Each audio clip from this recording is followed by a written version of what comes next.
Hello friends, good afternoon to all of you and welcome back to my YouTube channel ePartCom. So friends, today in this particular video, I'm going to discuss about some special contract, that is contract of bailment and pledge. Last time we have discussed about contract of indemnity and guarantee, that was also in the category of special contract. मैंने पहले ही बताया था कि special contract में हमारे contract of indemnity and guarantee, contract of bailment and pledge, contract of agency, ये सारे हमारे जो कॉन्ट्रैक्ट्स हैं ये हमारे स्पेशल कॉन्ट्रैक्ट्स में आते हैं. So friends, in this particular video I'm going to discuss about the contract of bailment and pledge. तो स्टार्ट करते हैं सबसे पहले कि बेलमेंट है क्या. What do you mean by bailment? So the word bailment is derived from the French word bailor. Bailor, it means bailure. It means that to deliver something. To deliver something. So according to section 14, a bailment is the delivery of goods by one person to another for some purpose with a condition to return the goods when the purpose is over or otherwise disposed of according to the direction of a person delivering them. So it means that bailment is a contract where one person delivers some good to another person for some purpose, and after the fulfillment of that purpose, that delivered good should be returned by that another person or it can be disposed of according to the direction of that first person. ठीक है, एक छोटा सा example लेते हैं. Suppose that मैं किसी repair mechanic के पास गया. मैंने कहा भाई ये मेरी वॉच है, इसे रिपेयर कर दो. तो इसका क्या मतलब है? I have delivered my watch to that particular person for what purpose? For some purpose. Purpose क्या है कि इस वॉच में कुछ रिपेयर करने थे, कुछ रिपेयर की जरूरत थी, वो करना था. तो after the purpose is accomplished, that good should be return by that mechanic. ठीक है, या मैं कह दूं भाई इसको बनाने के बाद तुम इसको बेच देना इतने रुपए में, तो वो मेरे डायरेक्शन पे क्या कर सकता है, उसको डिस्पोज ऑफ भी कर सकता है. तो simply a bailment is a contract where one person delivers some good to another person on the condition that, or for some purpose, on the condition that after fulfillment of that purpose, that goods should be returned by that another person or it can be disposed of according to the direction of first person. ठीक है, जैसे इसमें बहुत सारे examples हैं, जैसे living watch with the mechanic, living car for servicing at the showroom या at the service centre. ठीक है, या living some goods at your neighbor's place while you are going out somewhere out of a station. ठीक है, तो इन these are the example for bailment, contract of bailment. इसमें क्या होता है कि हम किसी एक पर्पस के लिए हम अपना गुड्स किसी दूसरे के पास छोड़कर जाते हैं और after the fulfilment of that purpose हम कहते हैं कि भाई ये गुड्स हमें रिटर्न कर देना या हमारे डायरेक्शन पे इसको आप डिस्पोज ऑफ भी कर सकते हैं. तो a person who delivers the good is called baler. अगर इस एग्जांपल में मैंने अपनी वॉच बनने के लिए दिया था, I have delivered my watch to that mechanic, so I am the bailor. I will be the bailor. And the person to whom the watch has been delivered, जिसको हमने वॉच डिलीवर किया है mechanic को, तो that person is called bailey. तो यहाँ पर मैं जो हूँ बेलर हूँ और वो दूसरा पर्सन जो ये मैकेनिक है, he is a bailey. ठीक है, तो there are two parties in the contract of bailment. पहला क्या है? Baler. The person delivering the goods is called bailor. यहाँ पर है baler. Who is the bailor? The person delivering the goods is called bailor. जो person deliver कर रहा है goods उसको bailor कहते हैं, bailey. The person to whom goods are delivered is called bailey. जिसको हमने goods deliver किया है, मैकेनिक को वॉच दी है, मैकेनिक को टीवी दी है, या सर्विस सेंटर पे हमने क्या कहते हैं कार दी है सर्विसिंग के लिए, तो वो जो सर्विस सेंटर का ओनर होगा या जो भी होगा, that will be, he will be the bailey. इसमें एग्जांपल दिया है mister x who is going out of station. Suppose that मैं मनाली घूमने जाता हूँ, मेरे पास एक पर्शियन कैट है. मैंने अपने पड़ोसियों को बोल दिया भाई पर्शियन कैट एक हफ्ते के लिए आप रख लीजिए. ठीक है, तो that is called contract of bailment. मैंने अपना गुड्स जो है वो किसी अपने नेबर के यहाँ छोड़ दिया क्योंकि मैं आउट ऑफ स्टेशन जा रहा था. That is called contract of bailment. मैंने कहा कि जब मैं आऊंगा तब मैं आपसे वापस ले लूंगा. तो after fulfilment of that condition या पर्पज हम उस गुड्स को क्या करेंगे, वापस ले लेंगे. Mister A hires a horse for riding. मैंने अपने फ्रेंड को बोला भाई, या कभी कभी हमको मनाली जाना है, मैंने अपने फ्रेंड को बोला, मैंने कहा भाई अपनी कार दे दो, मुझे एक हफ्ते के लिए कार चाहिए, तुम्हारी दे दो. तो that is also contract of bailment. उस फ्रेंड ने मुझे कार दी, डिलीवर किया goods for some purpose. After fulfilling that purpose I have to return that car to my friend. That is also called your contract of bailment. या मैं Taylor को कपड़े दे रहा हूँ सिलने के लिए, मैंने कहा भाई टेलर को कि भाई ये लो कपड़े मुझे इसका कुर्ता बना कर दे देना, ठीक है, स्टिच करके दे देना, तो that is also contract of bailment, ठीक है। तो these are the example of contract of bailment. Now what are the essential elements of contract of bailments? Essential elements क्या क्या हैं? तो सबसे पहले तो agreement between builder and bailee, means there should be an agreement between builder and bailee, means promise and that promise should be accepted. Delivery of goods should be there. Without delivery there will be no any contract of bailment. Ownership not change.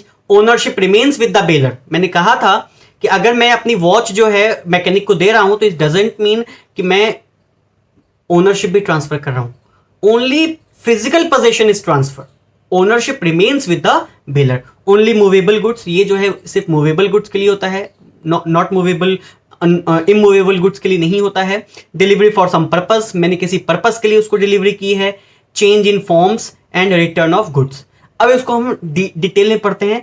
पहला तो है there must be an agreement between the bailor and bailee. This agreement में be express और implied. Express or implied agreement or contract I have already discussed, so I'm not going to discuss it again and again. However, a bailment may be implied by law as it happens in the case of finder of lost goods. जैसे हमने quasi contracts पढ़ा था जिसमें finder of goods की हमने conditions देखी थी, तो यहां पर क्या है, कॉन्ट्रैक्ट ऑफ बेलमेंट जो है बाय लॉ भी एंटर किया जा सकता है in case of finder of goods में।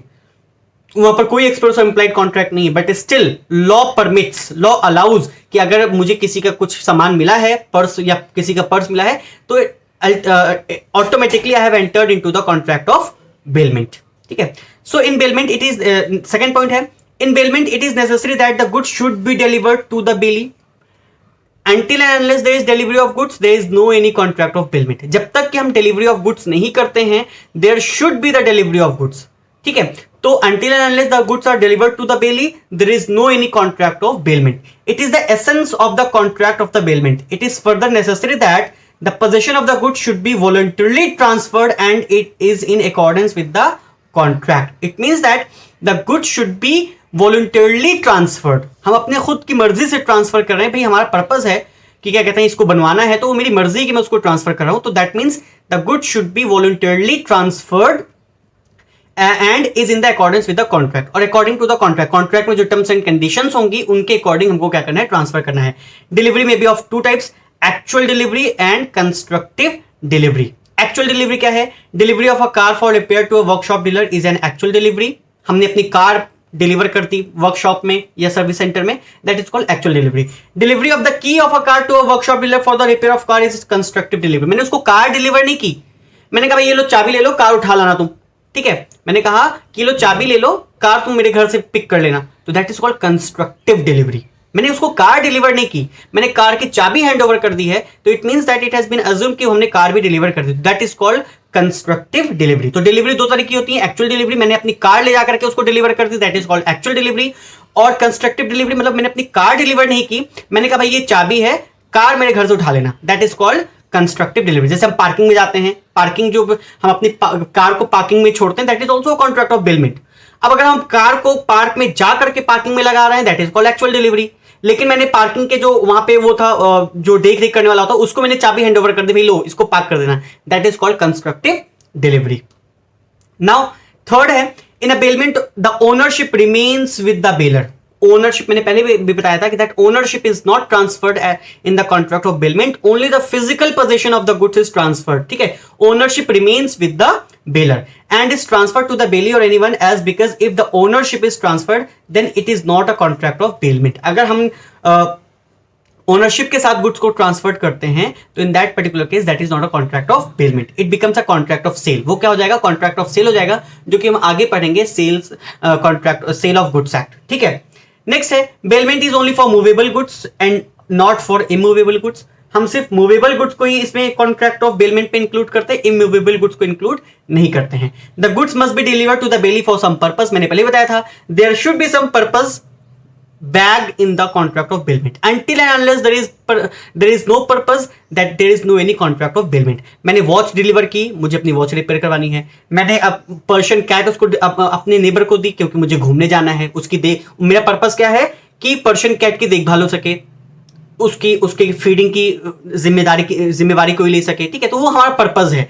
तो there should be a purpose, until and unless there is no any purpose, there is no any contract of bailment. So the goods must be delivered to the bailee for some purpose. The purpose could be the safe custody, safe custody हो सकती है भाई, हमारे क्या कहते हैं कि Persian cat है उसकी सेफ कस्टडी, मतलब कि वो सेफ रहे, उसकी हेल्थ डिग्रेड ना हो। या अगर मैं अपनी कार है तो कार मैंने भाई कह दे लो इसकी देख रेख, पार्किंग में हम कार क्यों छोड़कर जाते हैं? क्योंकि हम सेफ कस्टडी, हमको पता है कि भाई इधर उधर करेंगे कोई टो कर ले जाएगा, कोई चुरा ले जाएगा, हमको चाहिए सेफ कस्टडी, तो हम क्या करते हैं उसको पार्किंग में पार्क करते हैं। तो that is also contract of bailment. तो हम जो क्या कहते हैं कि हाँ पर्पज क्या है, पर्पज क्या होता है, the purpose could B for the safe custody, use of the goods, हमने अपने फ्रेंड की कार ली कि हमको मनाली घूमने जाना है, वो हमारा पर्पज है, ठीक है।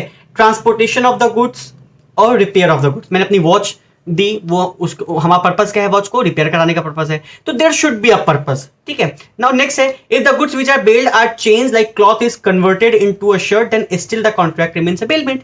अगर गुड्स को हमने चेंज कर दिया है, मैंने उसको टेलर को कपड़े दिए, मैंने कहा भाई ये कपड़े हैं, अब इसको स्टिच कर देना, अब उसने मेरी शर्ट बना दी, मेरी पैंट बना दी, या मेरे लिए कुर्ता बना दिया, तो it means that the form changes but still the contract of bailment is there, ठीक है। तो गुड्स का फॉर्म जो है वो चेंज हो सकता है but still the contract of bailment is there. The good should be return to the bailor or dispose of according to his direction. मैंने अपनी वॉच रिपेयर करने के लिए दी मैकेनिक को, अब मैंने उसको बताया कि डायरेक्शन दिया भाई इसको बना करके 2 दिन में मुझे वापस कर देना, या इसको बना करके किसी अच्छी पार्टी देकर के इसको सेल ऑफ कर दो, डिस्पोज कर दो। तो according to the direction of the bailor the bailee has to return the goods or dispose of according to the direction of the bailor. Now example है, the amount deposited by a person in various accounts like saving, current account etcetera is not treated as bailment because the bank is not bound to return the same identical coins। जैसे हम bank पे देते हैं ना, अपने पैसे deposit कराते हैं, तो that is not a contract of bailment, क्योंकि जो बैंकर्स हैं they are not liable to return the same coins और सेम रुपी नोट्स। बट अगर हम लॉकर की अपनी ज्वेलरी जो है लॉकर में रखते हैं, if the jewellery is kept in the safe custody of banks या बैंक के लॉकर में हम रखते हैं, तो that is a contract of bailment, वो हमारा क्या है, कॉन्ट्रैक्ट ऑफ बेलमेंट है, यहां पे दिया भी होगा, ठीक है। So the amount deposited by a person in various account like saving, current account etcetera is not treated as bailment because the bank is not bound to return the same identical coins or currency notes which are deposited, ठीक है। This has been stated in the various decisions given by judges in different cases from time to time। ये time to time different cases में judgment आया है that अगर हमारे bank account में कोई money deposited है तो that is not a contract of bailment। But if a person keeps of his valuable items like jewelry, money in the bank locker, अगर मनी को भी अगर हम बैंक लॉकर में सेफ कस्टडी के लिए रखते हैं, या हमें कोई एंटीक्स हैं, पुराने कॉइन्स हैं, ठीक है, तो उनको अगर हम बैंक लॉकर में रखते हैं तो that is the contract of bailment. लेकिन अगर हम अपने अकाउंट पे रखते हैं तो that is not a contract of bailment, क्योंकि हम जो लॉकर हम फैसिलिटी ले रहे हैं that is for the purpose of safe custody. हमारा पर्पज क्या है कि हमारा भाई वहां पर सेफ है, तो that is a contract of bailment. Next है kinds of bailment, on the basis of reward or on the basis of benefit। तो on the basis of reward there are 2 types of bailment, gratuitous bailment and non gratuitous bailment। gratuitous bailment क्या है, it is the bailment of goods without any charges or reward, without any charges or reward। तो इसमें क्या करते हैं, the bailey is not required to pay any charges for the bailment। मैंने अपने friend को बोला भाई मुझे ना अपनी कार दे देना 1 हफ्ते के लिए, मुझे अपनी फैमिली के साथ, अपनी वाइफ और अपने बच्चों को लेकर के घूमने जाना है, तो इट मीन्स दैट वो मेरा फ्रेंड है, वो मुझसे पैसे नहीं लेगा, ठीक है। तो इसका क्या मतलब है, in the bailee is not required to pay any charges, I am the bailee, the person who is delivering car to me he is the bailor, but क्योंकि वो मेरा फ्रेंड है तो in that particular case the bailee मतलब मैं is not required to pay any amount, उस car के बदले मुझे कुछ पे नहीं करना है, तो that is called gratuitous bailment, मतलब वहां पर कोई भी हमको अमाउंट रिक्वायर्ड नहीं है पे करने की। लेकिन नॉन ग्रेचुइटस पेमेंट क्या है, it is a bailment for some charges or reward, the bailee is required to pay some charges to the bailor. Friend ने कहा भाई देखो फ्रेंडशिप अपनी जगह है, लेकिन क्योंकि हमारा बिजनेस है, ठीक है, या मैं नहीं चाहता कि मैं अपनी कार फ्री में दूं, भाई तुम मुझे 1000 रुपए पर डे के हिसाब से दे देना। ऐसे दोस्त कलंक होते हैं ऐसे फ्रेंड्स। मैं तो नहीं चाहूंगा कि ऐसा कोई फ्रेंड हो मेरा, मैं तो चाहूंगा कोई मेरा फ्रेंड हो जो मुझे फ्री में ही दे दे हर चीज, ठीक है। तो खैर वो बात की बात है। तो नॉन ग्रेचुइटस बेलमेंट क्या है कि in that bailment the bailee has to pay some reward और the bailee has to pay some amount towards that contract of bailment। So that is called on the basis of reward there should be gratuitous or non gratuitous bailment, or on the basis of benefit benefit के case में there are 3 types of bailment. पहला है bailment for the exclusive benefit of bailor. Bailment for the exclusive benefit of bailor. मैं car को parking में park कर रहा हूं, मेरा पर्पस क्या है? कार की सेफ्टी. वहां पे मेरा बेनिफिट है. इन that particular case it is the exclusive benefit of baler. मेरा बेनिफिट है. मैं कहीं घूमने जा रहा हूं, मैंने अपनी पर्शियन कैट को अपने नेबर के यहां रख दिया. इन दैट पर्टिकुलर केस वहां पे पूरा का पूरा एक्सक्लूसिव बेनिफिट किसका है? मेरा है. But bailment for the exclusive benefit of belly, मेरे फ्रेंड ने मुझे कार दी, मैं बेली हूं. इन that particular case that is for my benefit, exclusively मेरा बेनिफिट है. तो on the basis of benefit, bailment for the exclusive benefit of baler. पहला क्या क्या है? बेलमेंट जिसमें पूरी तरह से बेलर का बेनिफिट है. दूसरी तरह का बेलमेंट क्या है? जिसमें पूरी तरह से बेली का बेनिफिट है. और तीसरी तरह का है जिसमें म्यूचुअल बेनिफिट्स, दोनों के ही बेनिफिट्स हैं. ठीक है. जैसे मैंने रिपेयर करवाया और उसके बदले मैंने उसको कुछ पे किया, तो वहां पर क्या है? मेरा बेनिफिट है और बेली का भी बेनिफिट है. दोनों का ही वहां पर क्या है? बेनिफिट है. तो in that particular case there are 3 types of bailor. Bailment for the exclusive benefit of bailor, for the exclusive benefit of bailee, and bailment for mutual benefit of both bailor and bailee. तो ये तो types of bailment हो गए. Now duties of bailor. Bailor की duties क्या है? तो सबसे पहला है duty to disclose all known defects, section 150. इसका क्या मतलब है कि अगर मेरा फ्रेंड मुझे कार दे रहा है, तो in that particular case my friend has to disclose all the defect, known defects of that car.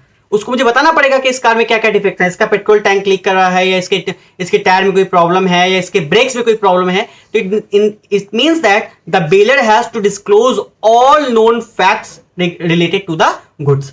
अब इसको मैं डीपली डिस्कस करूंगा, पहले मैं इसको पढ़ लेता हूं. दूसरा है duty to bear necessary and extraordinary expenses, section 158. Duty to indemnify loss for premature termination of bailment.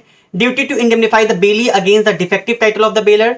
Duty to receive back the goods and duty to bear all loss.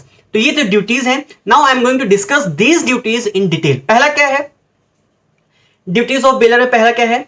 It is the duty of the bailor to disclose all the known defects in the goods.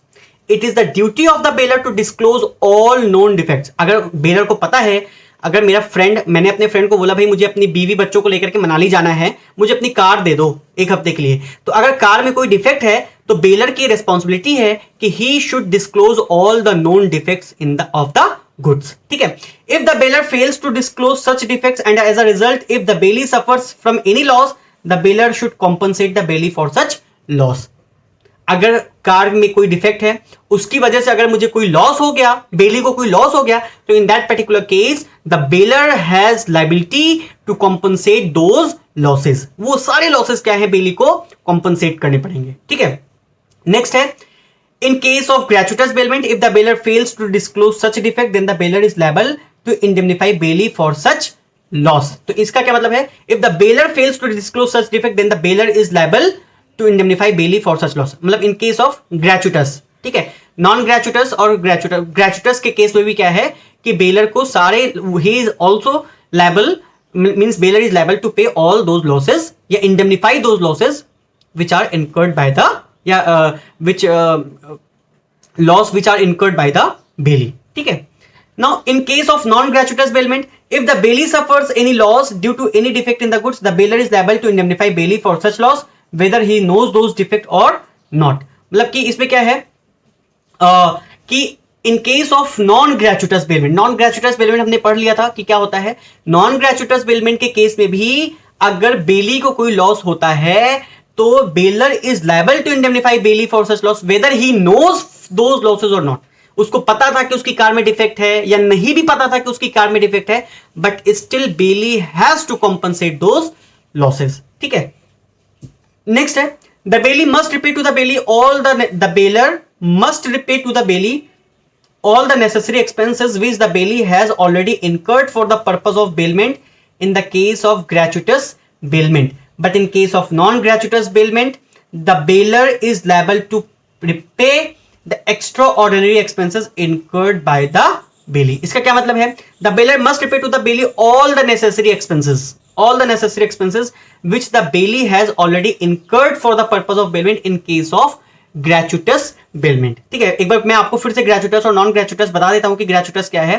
ग्रेचुटस bailment क्या है? जहां पे कोई charges or reward नहीं होते हैं. और non ग्रेचुटस में क्या है? जहां पे कुछ चार्जेस और रिवॉर्ड होते हैं. ठीक है.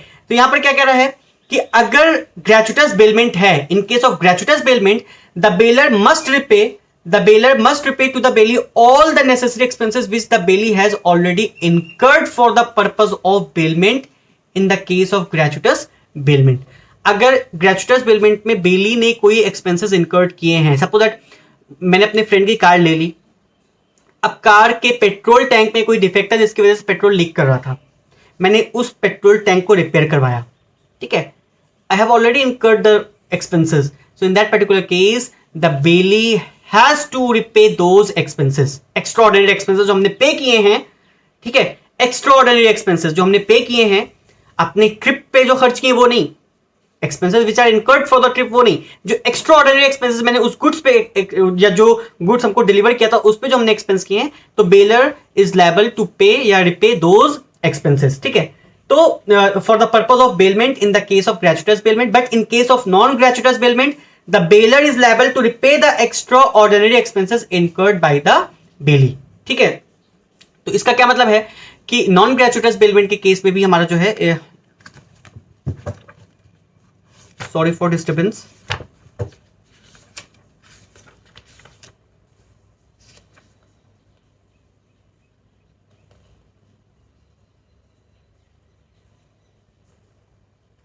ओके. तो यहां पर क्या है, यहां पर ग्रेचुटस के केस में नेसेसरी एक्सपेंसेस हैं और इसमें क्या है, एक्स्ट्रा ऑर्डिनरी एक्सपेंसेस हैं. एक्स्ट्रा ऑर्डिनरी एक्सपेंसेस का मतलब क्या है, जो उस डिफेक्ट्स की वजह से लॉस हुए हैं, ठीक है. तो इसमें ये डिफरेंस समझने की बात है कि अगर ग्रेचुटस बेलमेंट है तो उसमें नेसेसरी एक्सपेंसेस, मैंने बताया कि उसमें अगर हमने उसको लीकेज ठीक करवाया है, मेरे फ्रेंड ने मुझे कार दी थी, उसके पेट्रोल टैंक में लीकेज था, उस लीकेज को मैंने ठीक करवाया, तो इन दैट पर्टिकुलर केस अगर कोई नेसेसरी एक्सपेंसेस मैंने इंकर्ड किए हैं तो बेली वो नेसेसरी एक्सपेंसेस के लिए लायबल है.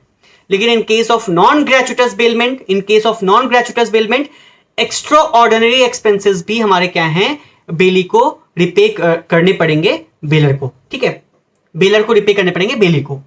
एग्जाम्पल देखो, एग्जाम्पल में दिया है, mister X delivers a dog to mister Y incurred ₹100 as feeding expenses and ₹200 as medical expenses when the dog become sick. State the legal position if nothing was charged by either party if Mr. X charged ₹500 from Y.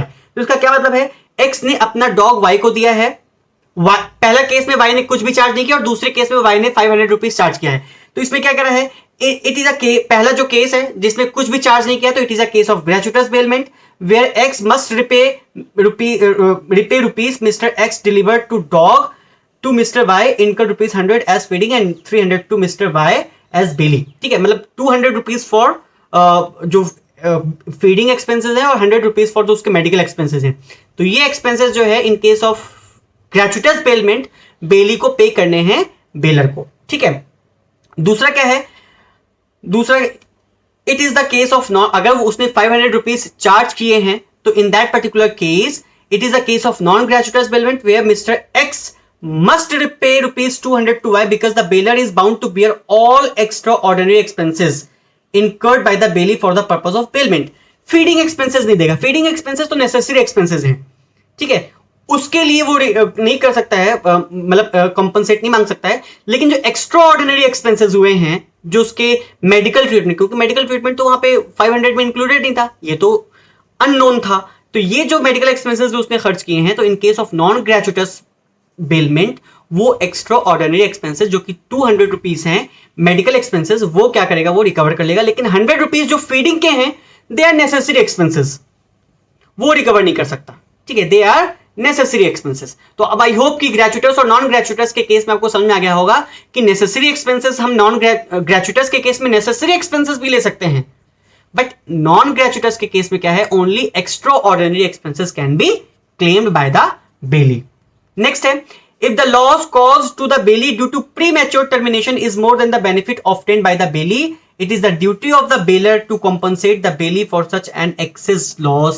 इसका क्या मतलब है, if the loss caused to the bailey due to premature termination is more than the benefit obtained by the bailey. इसका क्या मतलब है, suppose that मैं हूं, या A ले लेते हैं, A है, B है और C है. A ने अपने फ्रेंड B से बोला कि भाई मुझे एक कार दे दो, मुझे एक कार दे दो, ठीक है, B ने दे दिया. अब C ने देखा कि भाई A के पास जो कार है वो किसकी है? सी की है, बी की नहीं। बी ने तो सी से लिया था। बी ने बिना सी से पूछे वो कार ए को दे दिया चलाने के लिए, क्योंकि वो फ्रेंडशिप में उसने दे दिया। अब सी ने देखा कि भाई ये कार तो मेरी, उसने ए को मार के वो कार छीन ली। उसने कहा भाई मेरी कार तुम्हारे पास कैसे, लो मेरी कार वापस करो। ठीक है, तो इन दैट पर्टिकुलर केस जो प्री मैच्योर टर्मिनेशन हो गया बेलमेंट का, भाई उसने तो 1 हफ्ते की कार मांगी थी बी से, लेकिन सी ने दूसरे दिन ही देख लिया कि मेरी कार उसके पास है, ए के पास, उसने ए से 2 दिन में ही कार ले ली। तो जो pre mature termination of bailment हो गया, इसकी वजह से ए को अगर कोई लॉस हुआ है, तो in that particular case the bailor has liability या obligation to compensate those losses, यहां पे एग्जांपल दिया है, A ask his friend to give him cycle for 1 hour, 1 घंटे की साइकिल मांगी। B instead of his own cycle give C cycle to A, while A was riding, the main owner of the cycle catches A and surrenders him to police custody. Same example, उसने car देखा, यहां पर उसने cycle देखा, तो A is entitled to recover from B all cost which A had to pay in getting out of this situation. तो इस situation से बाहर आने के लिए A ने अगर कोई भी एक्सपेंसेस इंकर्ड किए होंगे, तो B जो कि बेलर था, जिसने अपने फ्रेंड की साइकिल दे दी थी A को, he has to compensate those losses. फिर है, if the bailor wrongfully refused to receive back the goods, he shall be liable to pay necessary expenses incurred by the bailee keeping these goods safely. इसका क्या मतलब है?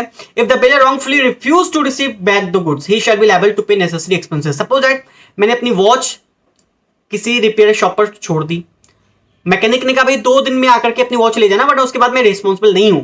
मैंने कहा ठीक है। अब रॉन्गफुली तरीके से, मतलब नेग्लिजेंस या केयरलेसनेस कह सकते हो, मैं 2 दिन तक, उस 2 दिन के बाद भी 4 दिन हो गया, 5 दिन हो गया, मैं उसके पास नहीं गया। अब उस वॉच को सेफ कस्टडी में रखने के लिए जो भी एक्सपेंसेस उसने बियर किए होंगे बेली ने, बेलर को सारे एक्सपेंसेस क्या करने पड़ेंगे? रिपे करने पड़ेंगे। तो if the bailor wrongfully refuse to receive back the goods, he shall be liable to pay necessary expenses incurred by the bailee for keeping this goods safely. इसमें एग्जांपल मेंशन है, mister X lent a dog to mister Y for 10 days. On the expiry of 10 days, Mr. X refused to receive back the dog, but after 5 days, he received back the dog. मतलब 10 दिन के बाद 15वें दिन उसने क्या किया? ले लिया। तो 5 दिन जो एक्स्ट्रा जो उसने फीडिंग एक्सपेंसेस किए होंगे, जो उसकी देख रेख के लिए किए होंगे, उस डॉग को सेफ रखने के लिए, तो those expenses can be claimed by the bailee from the bailor. मतलब एक्स से वाई जो है वो ले सकता है। ठीक है, तो mister X must repay ₹500 to mister Y. तो होप की समझ में आ गया होगा। नेक्स्ट है, it is the duty of the bailor to bear the risk of loss, deterioration and destruction of the things bailed, provided that bailee has taken reasonable care to protect the goods from loss. इसका क्या मतलब है? Suppose that मैं dry clean पे अपना एक कपड़ा, मैंने कहा भाई इसको ड्राई क्लीन कर देना। अब वो ड्राई क्लीनर जो है उसने मेरे कपड़े को बहुत कोशिश करके बहुत अच्छे से रखने की कोशिश की थी, लेकिन फिर भी चूहे हैं, उन्होंने काट लिए। तो in that particular case it is a duty of the bailor to bear the risk of loss.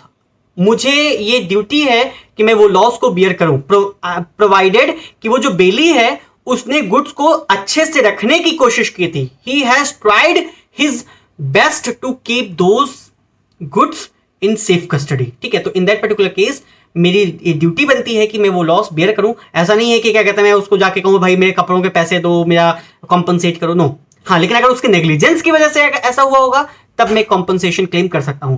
So it is the duty of the bailor to bear the risk of the loss, deterioration and destruction of the things bailed, provided that bailey has taken reasonable care to protect the goods from the loss. ठीक है, जैसे इसमें example दिया, Mr X lent a dog to mister Y for 5 days. On 3rd day that dog become sick and was hospitalised but died. भाई Y ने तो पूरी कोशिश की, उसको हॉस्पिटलाइज किया, उसकी दवा दारू की, सब कुछ किया, बट स्टिल डॉग डाइड। उस पर उसका कोई वो नहीं था, उसने पूरी कोशिश की, he took best care of X dog, लेकिन बट स्टिल ही डाइड। तो in that particular case it is the duty of the X to bear the loss. ठीक है, now rights of the bailor. अब देखो rights क्या हैं? Right to claim damages in case of negligence, right to terminate the contract, right to claim compensation, right to claim the separation of goods in case of unauthorized mixture, right to claim compensation in case of unauthorized mixture of the goods which cannot be separated, right to demand return of the goods, right to claim compensation in case of unauthorized retention of goods, right to demand accretion of the goods. तो सबसे पहले हम rights में देखते हैं इसको, ये तो मैंने सिर्फ एक जॉट डाउन किया है, इसको डीपली डिस्कस करते हैं। Rights of the baler.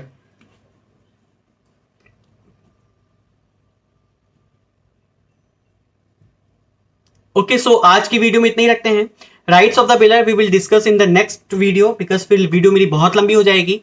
So friends, आज की वीडियो में इतना ही रखते हैं. In next video I will discuss this rights of baler in the next video. So please watch my videos. And अगर आपको मेरा वीडियो पसंद आया हो और कहीं थोड़ा सा भी अगर I am able two means clear your doubts or I'm able to make you understand the concept or understand the things, so please like, share and subscribe my channel and help me to promote my channel. Thank you and have a